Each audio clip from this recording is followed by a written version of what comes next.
అలాగే second part అండి, second part వచ్చేసరికి చైల్డ్ డెవలప్మెంట్ అంటాం. సెకండ్ పార్ట్ ఏంటి అంటే child development. Child development is the subject. బాలల అభివృద్ధి, శిశు వికాసము అంటాము, శిశు వికాసం, చైల్డ్ డెవలప్మెంట్. ఈ శిశు వికాసం దగ్గరికి వచ్చేసరికి అసలు యాక్చువల్గా factors effecting growth and development of child. అసలు ఈ పిల్లల యొక్క వృద్ధి అభివృద్ధిని ప్రభావితం చేస్తున్నటువంటి అంశాలు ఏంటి అనేటువంటి చూస్తే ఇక్కడ చూడాలంటే మీకు రెండు, గ్రోత్ వేరు, డెవలప్మెంట్ వేరండి. గ్రోత్ ఇది చాలా ఇంపార్టెంట్ కాన్సెప్ట్. గ్రోత్ వేరు, డెవలప్మెంట్ వేరు. ఇది వృద్ధి, జస్ట్ గ్రోత్, పెరుగుదల, వృద్ధి లేదా పెరుగుదల, పెరుగుదల. మరి ఇది అభివృద్ధి. మరి ఈ రెండింటికి ఉన్నటువంటి తేడా ఏంటి అనేటువంటి చూస్తే growth is just number. Growth is just number అండి, క్వాంటిటేటివ్ అని చెప్పొచ్చు. అంటే గ్రోత్ అంటే మీకు ఈ సంవత్సరం ఒకటో సంవత్సరం, నెక్స్ట్ ఇయర్ 2వ సంవత్సరం, 3 సంవత్సరాలు, 4 సంవత్సరాలు, 5 సంవత్సరాలు గ్రోత్. 5 కేజీలు ఉన్నటువంటి వ్యక్తి 6 కేజీలు, 10 కేజీలు, 15 కేజీలు పెరుగుతున్నాడు, okay. But development is overall development, qualitative, physical development, psychological development, motor development and cognitive development. ఇలాగా మనకి ఓవరాల్గా క్వాలిటేటివ్గా ఏ వయసుకు తగినట్టు ఆ వయసుకి వృద్ధి కనుక జరిగితే కనుక దాన్ని అభివృద్ధి అంటాం. సో ఈ అభివృద్ధిలో డెవలప్మెంట్లో గ్రోత్ ఇంక్లూడ్ అయి ఉంటుంది. But growth may not contain development. Growth అవ్వచ్చు కానీ అభివృద్ధి అనేటువంటిది జరగాలని రూల్ లేదు. So growth is quantitative, it is just number. Development అనేటువంటిది క్వాలిటీ అనమాట అండి, అందులో క్వాలిటీ అనేటువంటిది బాగా కనిపిస్తుంది. సో ఈ ఫ్యాక్టర్స్ని ఎక్స్ప్లెయిన్ చేయడం అనమాట అండి. అంటే పిల్లల యొక్క పుట్టుక, అలాగే ప్రీనాటల్ కేరు, వాళ్ళ యొక్క వృద్ధిని మరియు పెరుగుదలని ప్రభావితం చేసేటువంటి అంశాలు. అలాగే మోస్ట్ ఇంపార్టెంట్ ఏంటి అంటే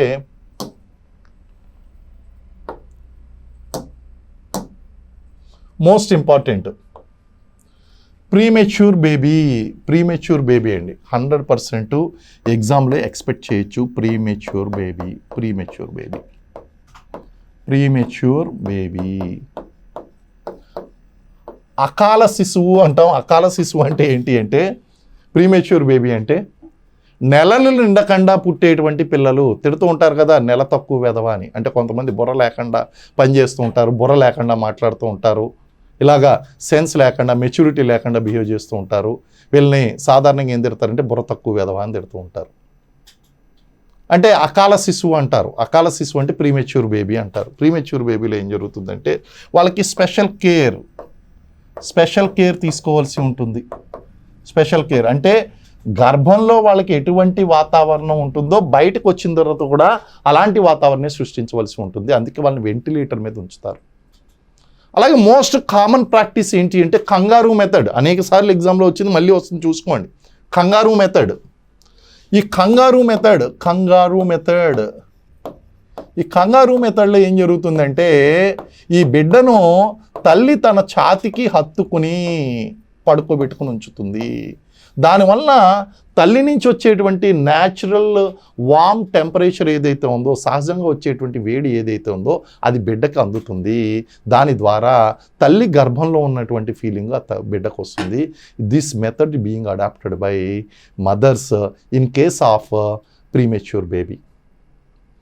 ఎందుకంటే ఈ పేరు ఎందుకు వచ్చిందంటే కంగారుని చూశారు కదా. కంగారు ఏం చేస్తుందంటే తన బిడ్డని తన ముందు ఇక్కడ ఉదరం దగ్గర ఒక సంచి ఉంటుందండి, ఆ సంచిలో పెట్టుకుని ఉంటుంది, అందులోంచి అది చూస్తూ ఉంటుంది అనమాట అండి.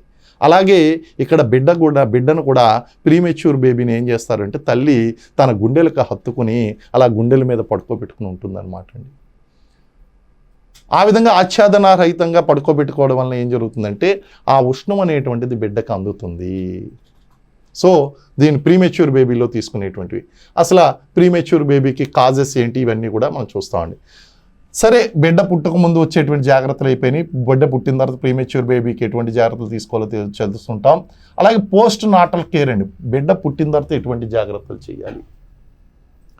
ఇందాక చెప్పాను, బిడ్డ పుట్టిన తర్వాత తల్లికి వచ్చేటువంటి మొట్టమొదటి పాలను కొలాస్ట్రమ్ అంటారు. దాన్ని ఏమంటారు? కొలాస్ట్రమ్ అని చెప్పేసి పిలుస్తారండి. ఈ కొలాస్ట్రమ్ పసుపు రంగులో ఉంటుంది, అందులో విటమిన్ ఏ ఉంటుంది అని చెప్పేసి మనం చెప్పుకున్నాం. అది ఖచ్చితంగా బిడ్డకు పట్టించాలి. దానివల్ల ఏం జరుగుతుందంటే వ్యాధి నిరోధకతకు సరిపోతుంది. బిడ్డకు వ్యాధులు రాకుండా ఉండాలంటే తల్లి నుంచి వచ్చేటువంటి మొట్టమొదటి పాలు పట్టించడం అనేటువంటి చాలా ఇంపార్టెంట్. సో ఇది పోస్ట్ నాటల్ కేర్లో వస్తుంది అనమాట అండి. అలాగే పిల్లలకి ఖచ్చితంగా పట్టించవలసింది ఏంటి అంటే బ్రెస్ట్ ఫీడింగ్ వాళ్ళకి. So breast feeding, bottle feeding, ఈ రెండింటికి డిఫరెన్స్ ఏంటి? బ్రెస్ట్ ఫీడింగ్ ఇవ్వడం వల్ల తల్లికి ఎలాంటి ప్రయోజనాలు జరుగుతాయి, బిడ్డకి ఎలాంటి ప్రయోజనాలు జరుగుతాయి, అలాగే బాటిల్ ఫీడింగ్ వలన ఎటువంటి నష్టాలు జరుగుతాయి? కొన్ని తప్పనిసరి పరిస్థితులు ఉంటాయండి. అంటే తల్లి చనిపోయినటువంటి పరిస్థితుల్లో కానీ, తల్లి ఏదైనా సమస్యతో బాధపడుతున్నప్పుడు కానీ, తల్లి పాలు అందుబాటులో లేనప్పుడు వాళ్ళకి బాటిల్ ఫీడింగ్ అనేటువంటిది ఇవ్వాల్సి ఉంటుంది. అటువంటి సమయంలో ఆవు పాలు ఉత్తమ పోషకాహారంగా భావిస్తారు. గేదె పాలు కన్నా ఆవు పాలని ఉత్తమ పోషకాహారంగా భావిస్తారు. అయితే ఇప్పుడు పౌడర్స్ ఇవన్నీ కూడా వచ్చేసినాయి అనుకోండి, అవన్నీ కూడా సజెస్ట్ చేస్తూ ఉంటారు. అయితే బాటిల్ ఫీడింగ్ అనేటువంటిది తప్పనిసరి పరిస్థితుల్లో ఇవ్వాల్సి ఉంటుంది. బిడ్డకి ఎప్పుడు కూడా ఆరోగ్యం ఎప్పుడు అంటే ఆ రోగ నిరోధక శక్తి అనేటువంటిది ఎప్పుడు వస్తుంది అంటే కేవలం తల్లి ద్వారా పాలు పట్టించినప్పుడే. దీనికోసం కేంద్ర ప్రభుత్వం ఒక పథకాన్ని కూడా తీసుకుని వచ్చిందండి, mothers absolute affection programme. Mothers absolute affection programme. దీన్ని తీసుకొచ్చి తల్లిపాల వారోత్సవాలను కూడా జరపడం జరుగుతుంది. మాధురి దీక్షిత్ని దీనికి అంబాసిడర్గా, మదర్స్ అబ్సల్యూట్ అఫెక్షన్ ప్రోగ్రామ్కి అంబాసిడర్గా నియమించడం జరిగింది అన్నమాట.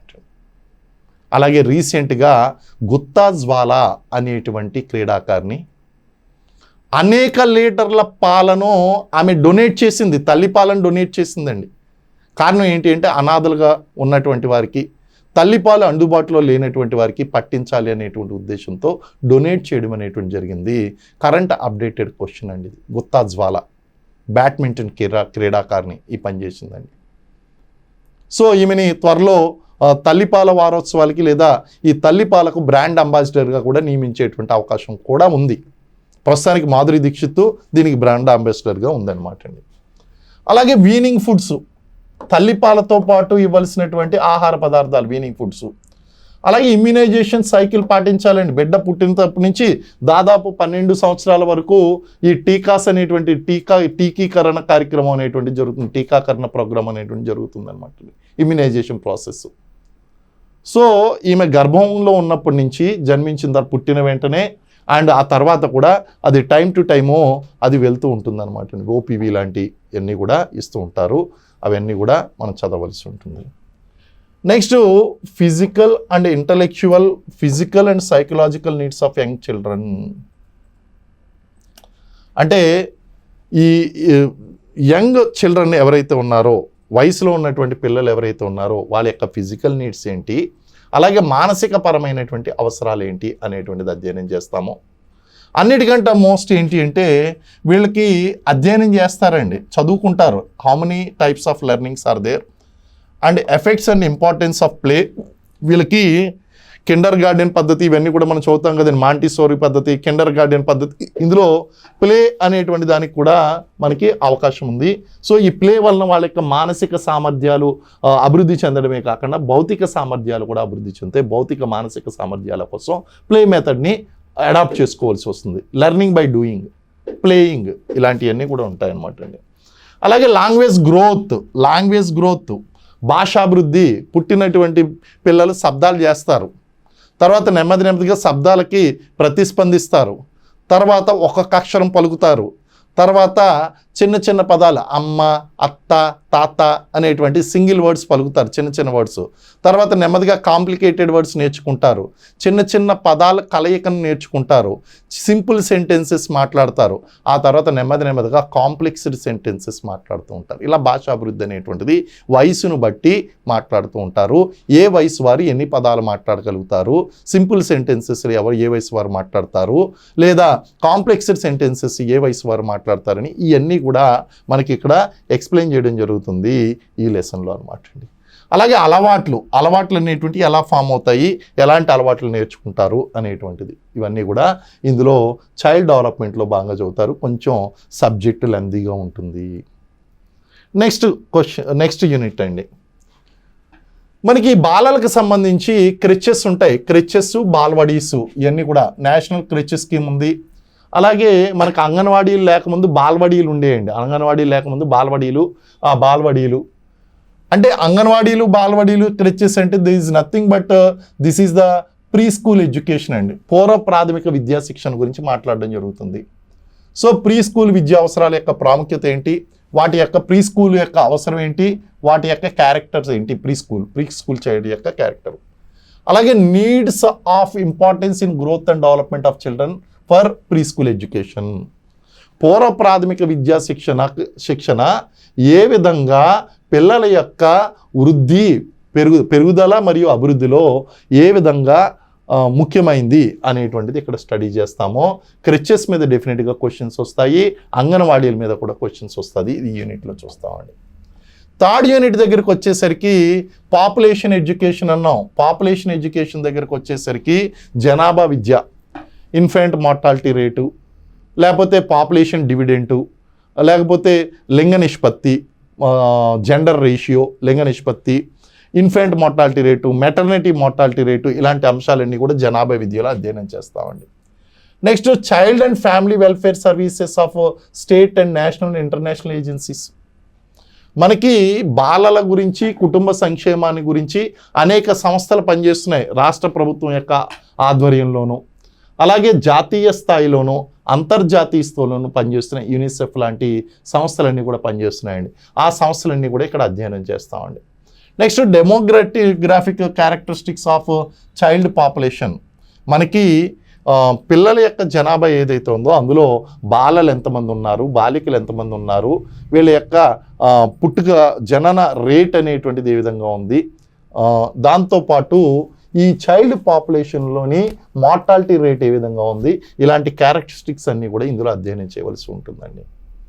దాంతోపాటు emerging philosophy of child welfare and emphasised in child character and rights, child character of rights. మనకి బాలల కోసం కొన్ని హక్కులు ఉన్నాయండి. బాలల కోసం హక్కులు అంటే మనుగడ సాధించేటువంటి హక్కు, సహజమైనటువంటి వాతావరణంలో ఆటలు ఆడుకునేటువంటి హక్కు, అలాగే విద్యను పొందేటువంటి హక్కు, ఇలాగ కొన్ని రకాలైన హక్కులు ఉన్నాయండి. ఈ హక్కులన్నిటి గురించి కూడా ఇక్కడ అధ్యయనం చేయాలి. అలాగే బాలల గురించి మనకి ప్రాథమిక హక్కుల్లోనూ అలాగే ఆదేశిక నియమాల్లోనూ కొన్ని ప్రొవిజన్స్ అంటూ ఇవ్వడం జరిగింది. ఆ లెజిస్లేటివ్ ప్రొవిజన్స్ గురించి చదువుకోవాలి. అలాగే ఎన్సిపిసిఆర్ లాంటి సంస్థలు ఏదైతే ఉన్నాయో, ఎన్సిపిసిఆర్ అండ్ ఎస్సిపిసిఆర్ లాంటి సంస్థల గురించి కూడా ఇక్కడ అధ్యయనం చేయవలసి ఉంటుందండి. అలాగే మనకి children in need of special care and special care అంటే children in need of special care and CNCP అంటామండి. Children in need of special care and protection మనం చెప్పుకున్నాం. ఈ స్పెషల్ కేర్ అండ్ ప్రొటెక్షన్ ఉండేటువంటి వాళ్ళని సిడబ్ల్యూ చైల్డ్ వెల్ఫేర్ కమిటీ చూసుకుంటుంది జిల్లా స్థాయిలో అని చెప్పేసి మనం చెప్పుకున్నామండి. సో ఈ ప్రత్యేక అవసరాలు ఉన్నటువంటి బాలలు ఎవరైతే ఉన్నారో, పిల్లలు ఎవరైతే ఉన్నారో వాళ్ళ గురించి అధ్యయనం చేయవలసి ఉంటుందండి. అలాగే disabled people, deserted people, disturbed due to various calamities, ఇవన్నీ కూడా మనం అధ్యయనం చేస్తాము. వాళ్ళకు ఉన్నటువంటి సర్వీసెస్ను కూడా ఇక్కడ అధ్యయనం చేయవలసి ఉంటుందండి. అయితే ఈ ఏపీ చైల్డ్ డెవలప్మెంట్లో న్యూట్రిషన్ అనేటువంటిది పిల్లలకు అవసరం కాబట్టి అగ్రికల్చర్ ప్రొడ్యూస్ గురించి, అగ్రికల్చర్ ప్రోడక్ట్ గురించి కూడా ఇక్కడ మనం అధ్యయనం చేయవలసి ఉంటుంది. అగ్రికల్చర్ ప్రొడక్టివిటీ ట్రెండ్స్, స్వతంత్రం ముందు ఏ విధంగా వ్యవసాయ ఉత్పాదకత అనేటువంటిది ఉంది. ప్రొడక్టివిటీ ట్రెండ్స్, ఉత్పాదకత అంటే ఒక ఎకరాకు ఉన్నటువంటి ఒక యూనిట్ ఉన్నటువంటి ఉత్పత్తి చేసేటువంటి కెపాసిటీని ఉత్పాదకత అంటారు, ప్రొడక్టివిటీ అంటారు.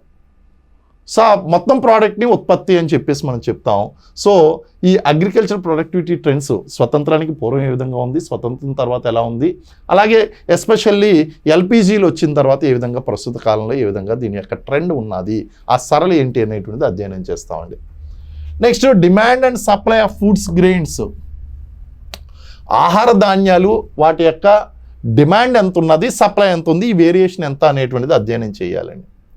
అలాగే agriculture planning and policy, government policy, మనకి ఈ వ్యవసాయ ఉత్పత్తికి కావలసినటువంటి డిమాండ్ మీట్ అవ్వడం కోసం, ఉత్పత్తి చేయడం కోసం ప్రభుత్వం ఏ విధంగా ప్రణాళికలు తీసుకుని వచ్చింది, దాని అవసరం ఎంత, డిమాండ్ ఎంత, దానికోసం తీసుకొచ్చినటువంటి విధానాలు ఏంటి అనేటువంటిది అగ్రికల్చర్ పాలసీస్ గురించి ఇక్కడ అధ్యయనం చేస్తామండి.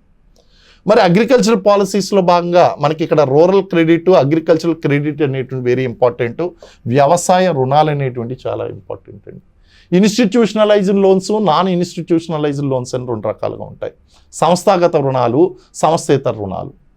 మనకి ముఖ్యంగా నాబార్డ్ బ్యాంకు, అలాగే రీజనల్ రూరల్ బ్యాంక్స్, వీటి యొక్క పాత్ర చాలా గణనీయంగా ఉంటుందన్నమాట అండి. వీటిని అధ్యయనం చేస్తాము, credit institutions in agricultural sector. అలాగే అగ్రికల్చరల్ మార్కెటింగ్, మరి ఉత్పత్తి చేసినటువంటి వ్యవసాయ ఉత్పత్తిని కొనుగోలుదారుడి దగ్గరికి, వినియోగదారుడి దగ్గరికి తీసుకువెళ్ళవలసి ఉంటుంది. వాటిని తీసుకువెళ్ళడానికి మార్కెటింగ్ అనేటువంటిది మనకి ఆంధ్రప్రదేశ్ వ్యవసాయ మార్కెటింగ్ కమిటీలు ఉన్నాయండి. Andhra Pradesh state marketing committees, APSMCs. అలాగే ఆ మార్కెట్ సౌకర్యాల్లో రైతుల దగ్గర నుంచి నామమాత్రంగా కొంత డబ్బులు తీసుకుని వాళ్ళకి మార్కెటింగ్ సౌకర్యాలు అనేటువంటివి కల్పించడం జరుగుతుంది. అలాగే గిడ్డంగి వసతులు అనేటువంటివి కూడా వాళ్ళకి కల్పించడం జరుగుతుంది అనమాట అండి. వాటిని చదువుకోవాలి. మరి ఆహార పదార్థాన్ని నిల్వ చేసినప్పుడు స్టోరేజ్ లాసెస్ అనేటువంటివి ఉంటాయి. అంటే ఎలకల కారణంగానో, ప్రకృతి వైపరీత్యాల కారణంగానో, అక్కడ ఉండేటువంటి పశుపక్షాదుల కారణంగానో ఆ స్టోరేజ్లో లాసెస్ అనేటువంటివి వస్తాయి. అవి రాకుండా ఎటువంటి జాగ్రత్తలు తీసుకోవాలి. దాంతోపాటు గ్రామీణ పునర్నిర్మాణము very very very very important. మనకి రవీంద్రనాథ్ ఠాగూరు, లేకపోతే వేరియస్ ఆర్థిక శాస్త్రవేత్తలు, గాంధీ గారు, ఇటువంటి వాళ్ళు చేసినటువంటి గ్రామీణ పునర్నిర్మాణం కోసం చేసినటువంటి ప్రయత్నాలన్నీ కూడా ఇక్కడ స్టడీ చేయవలసి ఉంటుందండి. ఆ తర్వాత కమ్యూనిటీ డెవలప్మెంటు, సాముదాయిక అభివృద్ధి, లోకల్ పంచాయతీసు, అలాగే వాటి యొక్క ప్రిన్సిపల్ ఆర్గనైజేషన్స్ మనం 4th యూనిట్లో చదువుతామండి. 5th యూనిట్ దగ్గరికి వచ్చేసరికి విస్తరణ సేవా కృషిలో సూత్రాలు మరియు పద్ధతులు, అంటే ఇది మనకి సోషల్ వర్క్లో ఉన్నటువంటి కొంచెం టాపిక్లు ఇక్కడ కలుస్తాయి. Principles and methods of extension social work. అలాగే individual and group mass media, అంటే మనకి మాస్ మీడియా ద్వారా వీటి యొక్క సముదాయాల్లోనూ వ్యక్తిగతంగానూ చేసేటువంటి సేవలన్నీ కూడా మనం మీడియా ద్వారా, ప్రింట్ మీడియా ద్వారా, డిజిటల్ మీడియా ద్వారా మనం ముందుకు తీసుకువెళ్ళవలసి ఉంటుంది. అందులో ముఖ్యంగా ఆడియో విజువల్ ఎయిడ్స్ అనేటువంటివి చాలా ముఖ్యం. Audio AIDS, visual AIDS. Audio అంటే కేవలం వినేటువంటివి, విజువల్ అంటే చూసేటువంటివి. ఆడియో విజువల్ అంటే వింటూ చూస్తుండేటువంటివి. ఇవన్నీ కూడా ఉన్నాయండి. ప్రింట్ మీడియా వస్తుంది, డిజిటల్ మీడియా వస్తుంది, సోషల్ మీడియా వస్తుంది. ఇవన్నీ కూడా ఇప్పుడు లేటెస్ట్ కాలంలో సోషల్ మీడియాను కూడా మనం ఇంక్లూడ్ చేసుకోవాలండి. అలాగే ప్రోగ్రామ్ ప్లానింగ్, ఏదైనా ఒక కార్యక్రమాన్ని రూపొందించామంటే అది ఎలా రూపొందించాలి, దాన్ని ఎలా ఎగ్జిక్యూట్ చేయాలి, ఎలా ఎవాల్యుయేట్ చేయాలి. ఎక్స్టెన్షన్ వర్క్లో విస్తరణ కృషిలో 3 భాగాలు ఉంటాయండి. ఒకటి ప్లానింగ్, ప్రణాళిక వేయడం. రెండోది ఏంటి అంటే దాన్ని అమలు చేయడం, ఎగ్జిక్యూషన్, దాన్ని అమలు చేయడం. మూడోది వచ్చేది ఏంటంటే దాన్ని ఎవాల్యుయేట్ చేయడం, ఎవాల్యుయేషన్ అనేటువంటిది. ఈ 3 కూడా చాలా ముఖ్యమైనది అనమాట అండి. Planning, execution and evaluation are 3 important factors. అది ఎలా చేయాలి అనేది ఇక్కడ అధ్యయనం చేస్తాం. అలాగే developing leadership organisations of women in villages. ఇప్పుడు సెల్ఫ్ హెల్ప్ గ్రూప్స్ ఉన్నాయండి. ఈ సెల్ఫ్ హెల్ప్ గ్రూప్స్ని ఎలా అభివృద్ధి చేయాలి అనేటువంటిది కూడా అక్కడ అధ్యయనం చేయవలసి ఉంటుందండి. నెక్స్ట్ యూనిట్ ఏంటి అంటే భారత పంచవర్ష ప్రణాళికలు. ఇప్పుడు మొదటి పంచవర్ష ప్రణాళిక గురించి అందరికీ తెలుసు, వ్యవసాయ రంగానికి ప్రాధాన్యత ఇచ్చింది అని. రెండో పంచవర్ష ప్రణాళిక పారిశ్రామిక రంగానికి ప్రాధాన్యత ఇచ్చింది. అయితే ఈ రెండో పంచవర్ష ప్రణాళికలు ఇచ్చినటువంటి పారిశ్రామిక రంగ ప్రాధాన్యత కూడా వ్యవసాయ రంగానికి, ఎరువులు మొదలైనటువంటి వాటికి, క్రిమి సంహారకాలు ఇటువంటి వాటికి బాగా ఉపయోగపడింది. అయితే అగ్రికల్చరల్ ప్రోగ్రెస్ అనేటువంటిది కొంచెం డైవర్ట్ అవ్వడం అనేటువంటి జరిగింది. దాంతో మళ్ళీ అగ్రికల్చర్ మీద ఫోకస్ చేయవలసి వచ్చింది అనమాట అండి. ఇలాగా ఏ పంచవర్ష ప్రణాళికలో ఎలా జరిగిందని 12 పంచవర్ష ప్రణాళికల్ని మనం రిలేట్ చేసి చదువుకోవాలి. అలాగే గ్రామీణ పునర్నిర్మాణ సూత్రాలు కొన్ని ఉన్నాయండి, వాటిని అధ్యయనం చేస్తాం. భారతదేశంలో ఉన్నటువంటి గ్రామాల సమస్యలను అధ్యయనం చేస్తాం. కమ్యూనిటీ డెవలప్మెంట్ గురించి చూస్తాం. గ్రామీణ మహిళలు మరియు పిల్లలకు సంబంధించినటువంటి మనకి ఆక్సిలరీ న్యూట్రిషన్ ప్రోగ్రాము, లేకపోతే integrated rural development programme, supplementary nutrition programme, ఇలాంటివన్నీ కూడా మనం అధ్యయనం చేయవలసి ఉంటుంది. దాంతోపాటు వయోజన అక్షరాస్యత, ICDS కార్యక్రమాలు, కుటుంబ సంక్షేమ కార్యక్రమాలు, సాంఘిక సంక్షేమ బోర్డు, ఇవన్నీ కూడా ఈ యూనిట్లో అధ్యయనం చేస్తాము. 5th యూనిట్లో, 6th యూనిట్లో. 7th యూనిట్ దగ్గరికి వచ్చేసరికి ఇది లెంతీ అనమాట అండి. 7th యూనిట్ దగ్గరికి వచ్చేసరికి మనకి యునెస్కో లాంటి అంతర్జాతీయ సంస్థలు ఏదైతే యునెస్కో, యునిసెఫ్, WHO, FAO లాంటి సంస్థలు ఏదైతే ఉన్నాయో వీటి మీద డెఫినెట్గా క్వశ్చన్ వస్తుంది. ఈ పోషకాహార కార్యక్రమాలు ఇంప్లిమెంట్ చేయడంలో వీటి యొక్క పాత్ర ఉన్నదండి. అలాగే సాముదాయిక పోషక స్థితిని అంచనా వేయడంతో పాటు దాన్ని అభివృద్ధి మెరుగుపరచడంలో కొన్ని సమస్యలు ఉన్నాయి. ఆ సమస్యలు అధ్యయనం చేయడంతో పాటు న్యూట్రిషనల్ ఇంటర్వెన్షన్ ప్రోగ్రామ్స్ కొన్ని ఉన్నాయి, వాటిని అధ్యయనం చేస్తాము. అంతర్జాతీయ సంస్థలైనటువంటి యునెస్కో, యునిసెఫ్, WHO, FAO లాంటి ఫుడ్ అండ్ అగ్రికల్చరల్ ఆర్గనైజేషన్, ఇవన్నీ ఐక్యరాజ్య సంస్థ యొక్క సంస్థలుగా మనం చెప్తాము. వీటి గురించి అధ్యయనం చేస్తాము. ఇక్కడికి మనకి సోషల్ వర్క్ కంటెంట్ పూర్తయిందండి. సోషల్ వర్క్ కంటెంట్ మనకి దాదాపు 7 యూనిట్స్ ఉన్నాయి. మనకి ఇక్కడ ఫుడ్ అండ్ న్యూట్రిషను 5 యూనిట్లు ఉన్నాయండి. అలాగే సోషల్ వర్క్ 6 యూనిట్లు ఉన్నాయి. కాబట్టి ఇవి చదువుకుంటే జాగ్రత్తగా మార్క్స్ సాధించడానికి అవకాశం ఉందండి.